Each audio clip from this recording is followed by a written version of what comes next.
Let's be clear. My friends, in a world of fuzzy thinking, in a world where everybody is saying things we consider it the truth, it's time that we really poke through these things. It's time that we really get deep into things and be clear about them. No more fuzzy thinking. Why don't we take issues? Why don't we listen to the other side? Imagine people listening to one another. Wouldn't that be different? And hear what people are saying and come to clear resolutions on different issues. Towards that, I am Senator James Sanders Jr., and I'm encouraging everybody to let's be clear. That's the name of the show, and that's the direction that we're going. We're going to take the toughest issues that are out there, and we are going to deal with them in a rational fashion. We're going to let logic lead us where we need to be. With that in mind, let's take a very small issue, some minute issue that probably no one has ever heard of, and it's called reparations. You heard me, reparations. Now, if you look up my history, you'll find out where I stand on it. But today is not about me. Today is actually about you, the audience. And I have brought two of the best, and perhaps three of the best people to speak on this issue. And we will hear from them. We're going to hear from Mr. Kamm Howard. He is the male co-chair for the National Coalition of Blacks for Reparations in America, in Cobra. Love the name. But we may hear from Ms. Robin Rue Simmons. She's an alderman of the 5th Ward from the City Council in the city of Everston, Illinois. We may hear from her. Let's see if we get lucky. But we certainly will hear from Mr. Michael Tanner. He's a senior fellow at the Cato Institute, and I'm very glad that he could be here. In fact, I'm glad that both of you guys can be here and help us understand what is this thing, what should it be, what could it be, and what are the difficulties? If we were to do, what are the difficulties that we have to confront? Let's be clear. Brother Howard, would you be kind enough to quickly identify yourself? I think that you're against reparations, they said, or am I wrong? And what is reparations? I'm joking, people. I'm joking. Well, if I'm against reparations, I spent the last 14 years of my life working for something that I'm totally opposed to. But reparations, I'm the national male co-chair of NCOBRA, the National Coalition of Blacks for Reparations in America. We've been in existence since 1987. We are the premier grassroots organization in this country pushing the issue of reparations. When NCOBRA was founded, there was very few people in America talking about reparations, except for those of them who were of the radical Black nationalist ilk. That notion of this country redressing crimes that they had committed against our people has always been among those voices, but it had not made its way to mainstream Black America, and certainly not mainstream white America. And so when NCOBRA was formed, and one of its initial goals was to make reparations a household word. And so in part of doing that, we had to educate our people. Tremendous amount of work we've done since that time in the education field around reparations. And one of the initial things we did was we convinced one of our members in Detroit, Congressman John Conyers, to introduce a reparations bill. And that was in 1989. And that bill subsequently became H.R. 40. And Congressman Conyers introduced that bill every session since then. So as we look at this debate around reparations now, we have to take it all the way back to the formation of NCOBRA and our membership, one of our members in our organization actually helping Conyers to write that bill, initial bill, and certainly we've been working since that time to have it pushed. NCOBRA has defined reparations as a process of repairing, healing, and restoring people who were injured due to their group identity in violation of their fundamental human rights by a government, corporation, institution, or individual. And that's, let me unpack that. So first, it talks about a process. Reparations is not just a thing. It's a process. It's a methodology. It's the way toward wholeness. It's a way toward healing and repair. And what are some of the resources, some of the actions, some of the projects, some of the things that have to take place to get a people back to being whole and repair? It's in response to group harms, not individual harms, but group harms. In this case, the group is African Americans, people of African descent in this country. And the crimes or the injuries are the injuries resulting from the harms of enslavement, the theft of labor, rape, the dishonoring of our humanity, and all the other things that went along with that. Also, during the Jim Crow period, redlining, sharecropping. I mean, redlining was post-Jim Crow, but Jim Crow, sharecropping, convict leasing, lynching, those type of injuries, those type of harms. And also post-Jim Crow, where we get into redlining, we get into the mortgage fraud, predatory lending, mass incarceration, and police terror. So we see that reparations is a process of repair for all of those harms. And then we also say that the perpetrators of those harms are governments, federal, state, and local governments, institutions like churches, like universities, hospitals,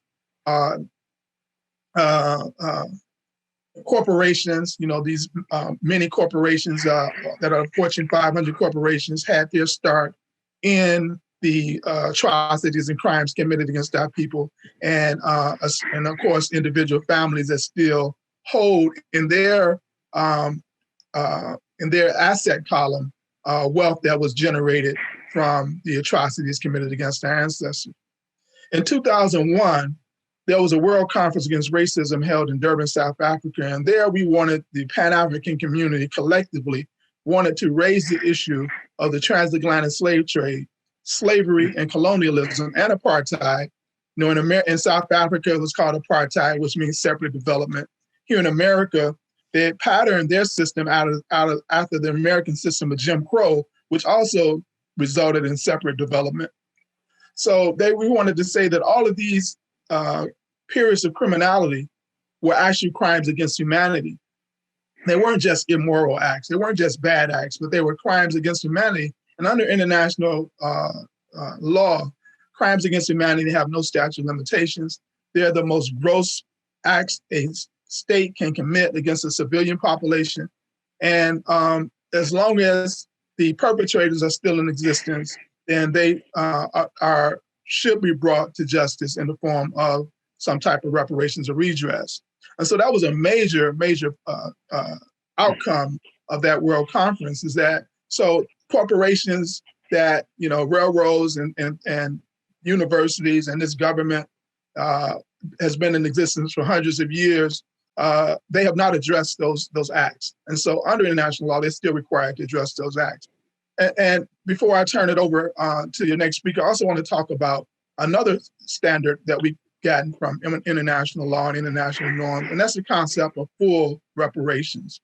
Now, prior to COBRA really trying to push in the last 5 years this notion of full reparations, there's been many standards that we have been debated and discussed in this country about how reparations should look and what it should do and what range of reparative initiatives should take place.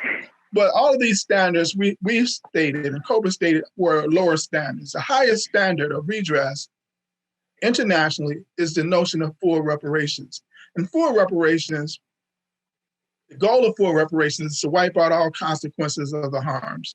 And to do that, the state must engage in 5 key areas of outcome. The first area of outcome is cessation and guarantees of non-repetition.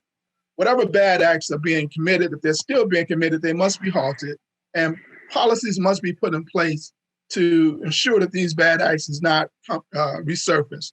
For instance, now you have a whole lot of people around the country talking about defunding the police. We know that the police systems in this country disproportionately negatively affect African people. The whole entire criminal justice system, from judges to state's attorneys, our involvement in criminal justice in this country is one of a continuation of harmful and criminal acts that we think are part of the crimes against humanity that our ancestors have been going through in this country. And so those things must be halted. Anywhere you find laws that disproportionately affect African people in a negative fashion, part of reparations says those laws have to be halted, and you have to things have to be put in place to ensure that they don't continue. The second component of full reparation is restitution. How do you return the people back to the way they would have been had they not been injured in the first place? So if there had not been a theft of our labor, if we have been able to be paid for our labor and build wealth, if there have not been the crimes, the traumatic injury against our people during enslavement, had not our most vibrant cities like Tulsa and Greenwood and North Carolina, some of our cities, vibrant cities coming out of enslavement had not been destroyed, where would we be? If we were allowed to be educated to our full capacity in this country, where would we be? So the second component is restitution, returning the people back to the way they would have been had the crimes not been committed against them. The third component of full reparations under international standards is compensation. What are the monetary damages that if the restitution and the cessation does not fulfill its role of repair, then what are some of the monetary ways in which people should be compensated in order to continue to fulfill this notion of wiping out all consequences? So compensation can be in the form of a check. It can be in the form of business grant, educational grants, tax relief. You know, we can be creative in the context of compensation, but whatever is utilized to help us build wealth is a form of compensation. The fourth component of full reparations under international norms is satisfaction. How do you return the dignity back to a people whose dignity was eroded as a result of the crimes committed against them, as a result of these bad and harmful acts? Apologies, monuments, museums, markers, truth-telling as far as historical truth-telling. Those are some of the things that internationally can come to the level of satisfaction. And the fifth component of full reparations under international norms is rehabilitation for the heart, mind, and spirit damage done to people. We know from the Jewish Holocaust experience that their third generation Jewish Holocaust survivors, their grandchildren of Jewish Holocaust survivors, have a higher rate of illnesses, medical illnesses, diseases, et cetera, as a result of the trauma that their grandparents experienced. This is called transgenerational transmission of trauma and transgenerational epigenetic injury, I should say. So we know that trauma is passed down generationally, and we know that illnesses, propensity of diseases is passed down generationally as a result of the harms and trauma that our ancestors experienced. And in the case of the Jewish Holocaust, we know that it was a 6-year period, and it was one episode of traumatic experience. But in our instance, we've had a 400-year continuous egregious actions toward our people that had a negative psychological effect on us, you know, the entire period of enslavement, lynching, et cetera, police terror today, all contribute to the historical trauma that we've experienced and that's being compounded. And this demonstrates itself as a lower ability to fight off diseases and illnesses. And that's why you saw COVID has attacked our community in the way that it has. So under international law, these 5 components are necessary for us to be healed and made whole. And also, Senator Sanders, I want to say that in COBRA, along with NARC, in 2015, we rewrote, revised HR 40, and we included these type of outcomes into the document, into the federal legislation. So when this legislation is passed, the committee or the commission has the obligation to develop proposals in alignment with these 5 areas of full repair. And Well, so, you said it well, sir. and I'm Allow going to me stop right there, brother. That's a good place to stop. Now, Mr. Tanner, you have heard all of these things. I'm sure that you're ready to sign up right now, and you're full agreement with everything that has been said. And if you would take a moment to explain your institute and who you are, and you can jump right into it, sir. Sure. Essentially, I'm a senior fellow at the Cato Institute in Washington, D.C. We're a think tank. And generally, I handle issues of social welfare and poverty and issues of that nature. And I've written a little bit on the issue of reparations. And I have to say that I actually agree with the vast majority of what you just heard. I certainly think the moral case for reparations is overwhelming. I mean, there's no doubt whatsoever that the history of racism in this country and the treatment of African Americans has been abhorrent. That there is an enormous amount of stolen black wealth. The estimates I've seen, the best estimates I've seen, indicate about $10 trillion in lost African American wealth, due both to, of course, no wages during slavery, but also the suppression of wages during Jim Crow and other ongoing damages. I think there's no doubt about the fact that we still have far too much systemic racism in this country that continues to take wealth and dignity from African Americans in far too many ways. I think there's precedent for reparations. We have, of course, back in the Reagan era, there was reparations paid to the survivors of the Japanese internment and their descendants. We have, on the international stage, there's been reparations paid to survivors of the Holocaust and so on. So there certainly is precedent for this as well. So I think that, at least in theory, there is a strong case to be made for reparations. My problem is that I simply have not seen a workable program that'll do it, that does not in the end create more harm than the good it does. A lot of what your other guest was talking about are things that I think I could fully support. But when we start getting down to the cash payment issue, there becomes a couple of problems. Number one, there becomes a problem of how do you pay for it. There's not a magic money tree somewhere. All the money would have to ultimately be taken out of the economy and simply moved around within the economy.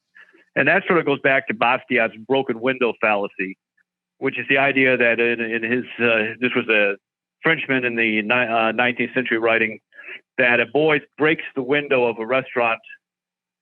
The restaurateur then has to hire a glazier to fix the window. He pays the glazier to fix the window. The glazier then buys a dinner at a restaurant. Everybody's better off. Well, that's not the way it works. You actually have to create new wealth in a society if you want to be able to pay everybody to do better. You can't simply move it from person A to person B. Even if they deserve it, it's not going to be, there's no way to actually finance it unless you create new wealth in society. And I don't see reparations doing that. And finally, I think it does distract us from things that we can do immediately. Criminal justice reform, badly needed. We can move on that. Ending exclusionary zoning in order to deal with some of the issues that are left over from redlining. That sort of thing needs to be done. Things in terms of more greater educational opportunities. And finally, we should deal with it where we know there's specific examples of wrongdoing that can be traced back and be dealt with on a private basis. Universities, for example, that funded their endowment through the sales, they should be making slots available for African American students. Banks that got their start through slave trade, through financing slave trade, they should be making loans available at low interest rates. Things like that can be done on a specific basis.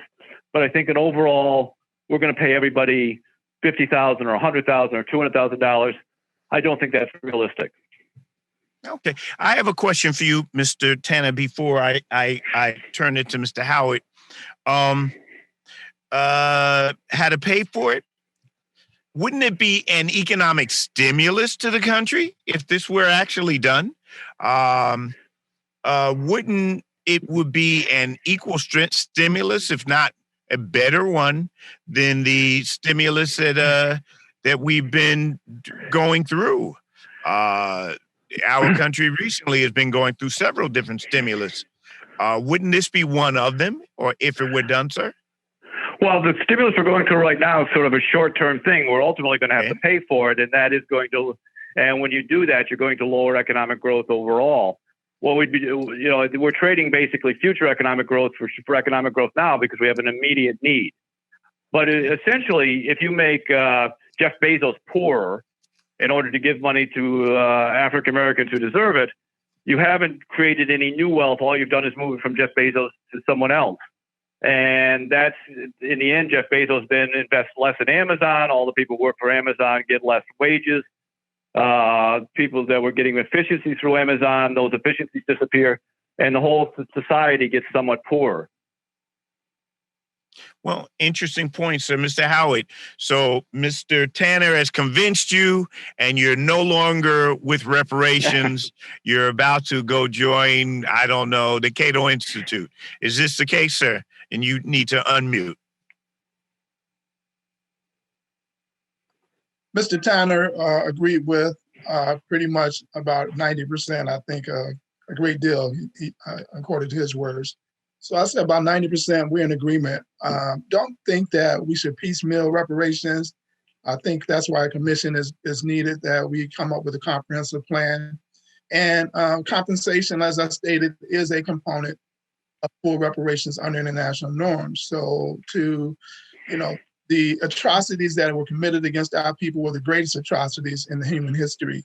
And so for us to receive a lesser standard of redress is just unheard of. I totally reject that 100%, that our standard of repair should be less than any standard because of the amount of egregious actions that have taken place with us.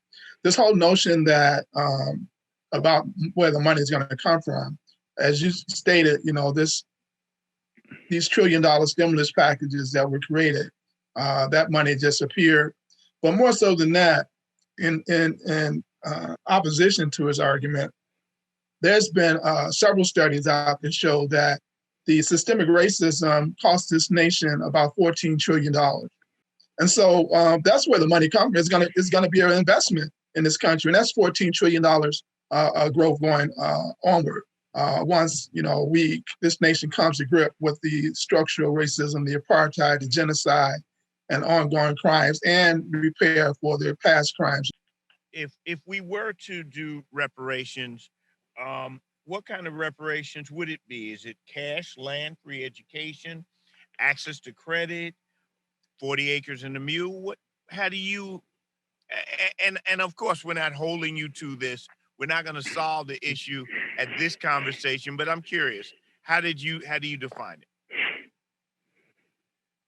Well, first we look in each of those areas that I talked about. And so under cessation of guarantees and non-repetition, again, this penal criminal justice reform, we should wipe out the 13th clause in the 13th Amendment about slavery, except duly convicted of a crime.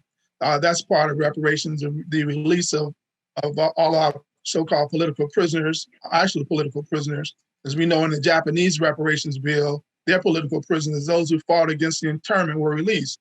We have people still in jail who fought against the apartheid, fought against the Jim Crow, fought against the economic and social harms that we've been done to our people, the police terror, et cetera. They're still in jail. So under cessation and guarantees of non-repetition, those are some of the things that can come up. And so you have to look at each of these areas and determine, educational things will come under restitution, economic development, business loans, business grants, ways to increase our employee base in our businesses, because we have enough businesses in our country to wipe out unemployment in our community if these businesses were able to hire 3 to 4 people per businesses. Most of our businesses are single sole proprietors. So if there was an economic stimulus to assure that some of these businesses can hire more employees, then we would wipe out unemployment in our community ourselves and not be so dependent on greater society to employ our people. So we have to look in each of these areas. And that's why this comprehensive, full view of reparations is what is needed. We need a rehabilitation. We need a national center for transgenerational epigenetic research to determine what we can do now going forward to ensure that diabetes and hypertension and heart attacks and strokes are not still prevalent in our community 2 generations from now. What science is saying that the trauma that affects the epigenome can go up to 9 generations. And so when we see traumatic events happening today, in our spirit, those things that happened 200 years ago are being activated on the epigenome level. And so we need a national center to do that type of study and research. And we're talking about hundreds of millions of dollars of research to determine how we can, alter our health situation in this country. Compensation, definitely compensation, but that's why the commission is so important, that we have this national body of experts to look at and examine exactly what it would take for us to be healed. Because again, reparations is about repair, healing, and wholeness. And I think it's going to be a multi-generational effort. It's not going to happen in just a short time because, we're 400 years of impact. And so it's not going to be just a one-time fix and it's over. Interesting. Mr. Tanner, before you respond, let me remind you that the Federal Home Loan Bank of New York has put out a study. It said that at the beginning of the COVID crisis, there were approximately 900,000 Black businesses in the U.S. As of August, they say that close to 400,000 of these businesses are still active. I would surmise, and I've been doing some work on this issue, that at the end of this COVID crisis, we're going to be down to 200,000 Black businesses, and we should have started at around 5 million or more. We started close to 1 million. We're going to be at around 200,000. Do you believe that the solutions or the processes that you came are enough to solve this problem, only made worse by the COVID crisis, sir? Yeah, I honestly don't know. I think it's a place to start, but whether or not it'll be enough, that remains to be seen. We do know that that COVID has hit communities of color much harder than it has hit others, and in general, it's hit low-income people harder. It's almost created 2 different systems. I mean, the simple fact is that when COVID closed down my office, I can go home and work from home, and it doesn't affect me very much. But for a lot of small businesses, including minority businesses, they've had to shut their doors, lay off their employees, and it's hurt a lot more. I saw some numbers the other day that indicated 44% of African Americans have either lost their jobs or suffered lower wages as a result of COVID. So certainly we need to start dealing with some of the issues that are blocking the development of new businesses. And I think in general, what we need to do is make it easier for low-income communities, people starting their first businesses, African Americans, other historically oppressed groups, to be able to start their first businesses. And there's a lot of things we can do, ranging from changing the occupational zoning laws that prevent you from working out of your home, things like that, that can help people with small levels of skill, small amounts of capital, get started on their first business. There's things we can do, I think, that'll have an immediate effect. I'm all for commissions. I'm all for studying them. We have one coming up in Washington, D.C. I think it's great. California just passed legislation to create a commission. I think Congress should as well, to study these things. But there are more immediate things we can be doing to get started than to look at something that's probably going to be extremely divisive and not going to happen, at least in the near future. Okay. Well, Mr. Tanner, one more, who says that we can't do both of these things? Who says that it has to be a choice, that you have to not work on immediate things and work on the long term? Who says we don't do both? But help me, sir, Mr. Tanner, help me. If this group does not have reparations, how will they catch up to the American dream, which is seemingly has sped past them? How do we get this group integrated, to use that word, into America without integration, without reparations? Well, the first thing we should do is stop doing harm. And Okay. there, I think there's things that the government is doing today that we can stop. Criminal justice reform is at the top of my to-do list. There's no doubt that at every level, from interactions, from what we criminalize to interactions on the street, to arrests, to prosecutions, to plea bargaining, to the sentence length, to parole, to how we treat people with a criminal record. Every one of those things disadvantages African Americans and other minority groups. We could stop doing that right now. Those are things we can change today. Second, we could deal with the exclusionary zoning, single-family only zoning, things that potentially block people from building multifamily housing units that are more affordable in communities. Right now, of course, you have the president out there campaigning against the idea of how we should integrate the suburbs more. We need to do more in terms of those things right now. Third, we need to deal with educational opportunities for African Americans in inner cities where school systems are simply not functioning. We need to be able to do more in terms of things that block African Americans from starting businesses right now, things like occupational licensing laws, occupational zoning laws. These are all small incremental changes, but they will have a real impact if we take them on today. Very interesting, Mr. Howard. Let's see. So why do you think, Mr. Howard, why do you think that there are those, not Mr. Tanner, of course, but why do you think there are those who react strongly against the idea of reparations? Mr. Tanner did allude to divisiveness, that some people would take issue with this issue. Why do you think that is, sir? And what do you think that society could do about it? So, one of the major reasons that is given that people are against reparations, it happened a long time ago. And the second one is that they had no part in the actual enslavement of our ancestors. I think those are smoke screens for the psychological racist nature of those who are responding.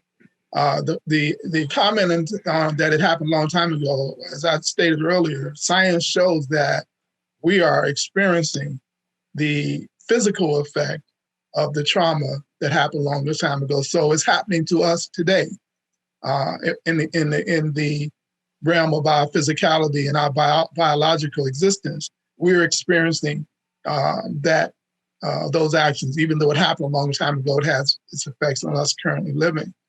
And the notion that people who came here recently have no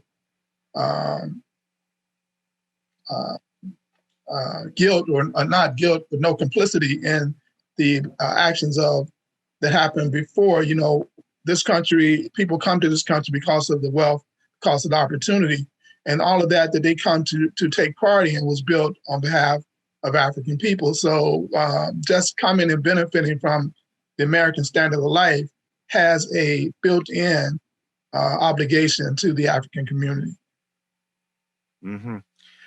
Mr. Tanner, as you know well, I'm the chair of banking for New York State at the Senate level, and I have studied this issue and as you have too. You've seen the statistics, sir. Just about every social indicator, every demographic indicator is trending the wrong way for the African American. Yeah. Whether we speak of home ownership, whether we speak of wealth, whether we speak of, you name it, it's going the wrong way, and it's only increasing. It's not decreasing. Both of us have probably seen the study that said by 2030, this group will have negative wealth. Negative wealth is known as slavery, sir. In a market economy, not to have wealth, that's what's the difference between that and slavery? Don't you believe short of reparations, sir, and both of us agree that the worthy things that you spoke of are worthy, but both of us would agree that it won't bring this group into the American dream. What short of slavery will bring this group? What short of reparations? I'm sorry, will bring this group into America? Well, to be honest, I don't see that there's a short-term fix, and I don't see that reparations would be a short-term fix either. As I say, I think reparations would simply make everyone, black or white, poorer. Blacks relative to whites would move up, but everybody would ultimately move down. And I think you want to equalize up, not equalize down. That said, I think that we do have an obligation. What you're saying is exactly correct. Last numbers I saw, I believe it was about 9-1 was the black-white wealth gap, and that's a little bit misleading because there really is a multi-tier system within the African American community where at the bottom there's almost no wealth at all. As you say, it's trending negative. I think that clearly the debt that white America owes African Americans is real, and we need to be dealing with it. But I think we have to deal with it in the most practical and immediate ways that we can deal with it. And I think that you're not going to get white Americans to agree in the long term to a set of transfers that's going to leave them poorer. I think that's something that is not realistic. Mm-hmm. Mm-hmm. Mr. Howard, has reparations ever aided any groups to get out of their condition before? Well, you look at the Jewish reparations package, they got a state out of it. They had the state of Israel. So you can look and see that they're self-determined. They have and the institutions that were created from their repair has allowed them to move into a place in this society where they're at the highest level of everything that goes on in the society. And you have to remember, at one time, the Jews were discriminated against like blacks. They had signs up that Jews could not enter in certain parts. You don't see that anymore now. You don't see the discrimination against Jews in this country, even globally, now that you saw prior to their reparations. So yeah, that's the precedent how reparations can take a people from the bottom to allowing them to actualize in their own manner in which their skills and talents and intellect will allow them. Just going back to Mr. Tannen's, two of Mr. Tannen's points. One, about being able to do things directly. We're certainly in agreement, and I'm glad you raised the issue that we can do both. That's why we support local reparations, because on the local level, we can do things now. Local bills generally pass, and once they're passed, you immediately begin delivering repair to the people. They can happen within 6 months to a year after local reparations is passed. So I definitely agree with Mr. Tanner on that. And that's why, again, we support local reparations. We passed a reparations ordinance resolution in the city of Chicago. We have a Chicago reparations subcommittee, and we'll be delivering repair in the next few months on a small and local level. The second thing, and I still go back to Mr. Tanner, to the notion that, well, not the notion, but to the research that says that America will benefit in the tune of $14 trillion if structural racism was to be ended. And so that's something we should be looking for. So it's not where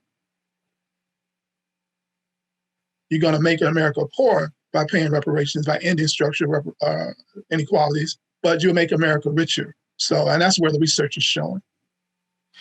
Mr. Tanner, you spoke of the need for coming up with another source of money if we were to do reparations. There's talk of legalizing marijuana. Now, let me take it away